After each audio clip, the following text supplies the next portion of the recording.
నమస్తే అండి. ఈరోజు కేజ్రీవాల్ని అరెస్ట్ చేసేటట్టుగా వాళ్ళు నోటీసులు పంపించారు. వీళ్ళకి ఎంతసేపటికి మోడీ ప్రభుత్వానికి నిజంగానే వాళ్ళకి అరెస్ట్ చేయాలి అనుకుంటే ఫస్ట్ వాళ్ళ ప్రభుత్వంలో ఉన్న వాళ్ళని ప్రతి ఒక్కరికి వాళ్ళకి ఈడీ నోటీసులు పంపించమని చెప్పి ధైర్యం ఉంటాయి. ఎందుకంటే 158 కోట్లు వచ్చేసి వాళ్ళు 10 సంవత్సరాలలో పాలిస్తుంటే 40-50 సంవత్సరాలు పాలించిన వాళ్ళు వచ్చేసి 58 కోట్ల అప్పు చేస్తే వీళ్ళు 10 సంవత్సరాలలో వచ్చేసి 158 కోట్లు అప్పు చేశారు. అంటే 100 కోట్లు 10 సంవత్సరాలలో ఎవరి జేబులోకి పోయినాయి? అది మీకు చేతగాట్లే. మనుషులు మీరు అంటే ప్రజలు కూడా అడగాలి కదా దీన్ని. పందికొక్కులాగా మన ఇంట్లో వచ్చేసి ఒక ఎలక జరగబడి పందికొక్కు జరగబడితే దాన్ని చంపడానికి మందు పెడతాం, అది పెడతాం, ఇది పెడతాం, దాన్ని బయటికి పంపిస్తాం.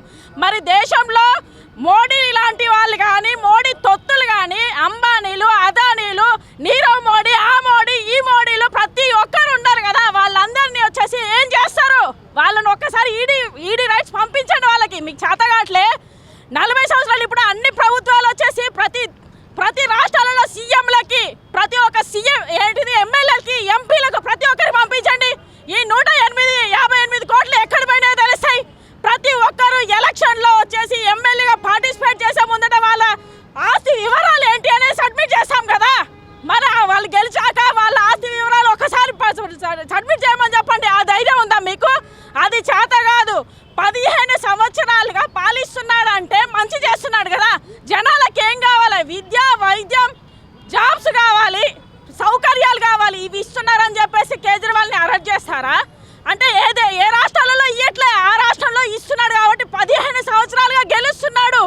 ఒక మనిషి హిట్లర్ పాలన చేస్తే వాడి ఖచ్చితంగా ఒక రోజు వస్తుంది.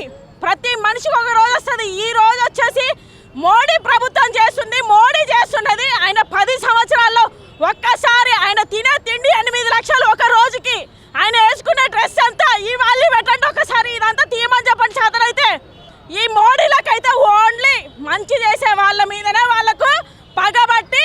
ఎందుకంటే లిక్కర్ వచ్చేసి ఎక్కువ రేట్లు పెట్టేసి అక్కడ వచ్చేసి తక్కువ వచ్చేసి అమ్మాలి, జనాలకు ప్రాబ్లం కాకూడదు అనే విషయంలో తను మంచి చేస్తున్నాడు కదా. అందుకే నచ్చదు.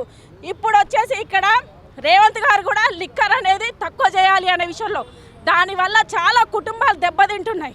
ఏ విధంగా అంటే ఒక మనిషి చదువుకున్నవాడు, వాడికి వచ్చేసి జాబ్ లేక డ్రగ్గుకు, లిక్కర్కు, వీటన్నిటికీ వచ్చేసి అలవాటైపోతున్నాడు. అది తల్లిదండ్రుల మీద పడుతుంది. తల్లిదండ్రులు కొడుతున్నారు, చంపుతున్నారు, రోడ్ల మీద పడుతున్నారు, ఆస్తులు గుంజుకుంటున్నారు.